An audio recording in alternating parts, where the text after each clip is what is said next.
In Colombia, like here in the United States, when the president's elected, he appoints his attorney general. In Colombia, they don't. The attorney general is elected separately, so he's really autonomous from the president. You hope they get along, but not always. So the attorney general at that time was a guy named Gustavo de Grief, who was we thought was a real strong ally, but de Grief came up with this plan called a self-surrender plan. And the way that would work is you come in, you plead guilty to one felony that you choose.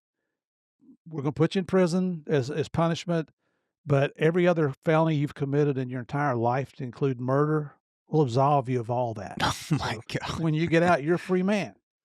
So, Pablo's thought, this is a little suspicious, so he sent a few of his guys in to test it, and it actually worked.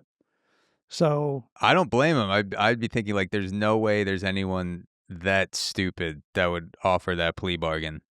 well, so he sends his guys in, and it looks like it's working. So he calls the grief himself, and he's like, "Listen, I'd like to take advantage of this self surrender program." And of course, the grief's like, "Oh, Mr. Escobar, thank you so much. This is the right thing to do. You're going to bring peace to our country, and we're going to stop the bombings and the murders and all that."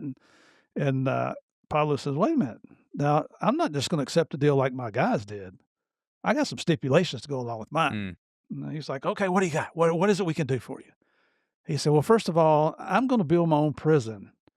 And it's gotta be a place that I know is secure, not one of these other, prisons where you put normal criminals. But I'm gonna pay the bill on that because I don't want the taxpayers of Colombia to have to bear that financial burden." So DeGrasse says, "Okay." He said, How kind "Second." of him. Yeah. He says, "Second, the guards at that prison, you know what? I'm gonna pick them and I'll pay them also because I don't want I don't want Colombians to have to pay for all this. This is a good deal and I want to take advantage of it." So DeGrasse says, "Okay." He says, "Well, listen, there's only going to be 14 prisoners counting me, and I'm going to handpick my fellow prisoners because I need people that are loyal to me because, the Cali cartel hates me, the gringos hate me, the Colombian government hates me. Everybody's going to be after me, so I need people that are loyal to me." And DeGrief said, "Okay." He said, "Well, listen, um, another stipulation I've got is the good guys, the Colombian police, Colombian military, and those gringos, they're not allowed to come within 2 miles of the perimeter of my prison because I know they're gonna try and come and kidnap me." DeGrafe says, "Okay." Then he says, "I'm only gonna do 5 years. I'm not doing more than 5 years." This is a guy who's murdered thousands and thousands of people. And DeGrafe says, "Okay." And then there are no stipulations to take any of his assets. He gets to keep Wow. everything after he finishes 5 years in prison.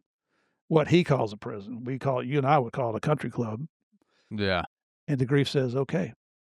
Now, here's a guy who's reportedly worth as much as $30 billion, probably the most richest, probably one of the richest criminals there has ever been Mhm. in the world, and they're gonna let him keep his assets. So and that's what happens.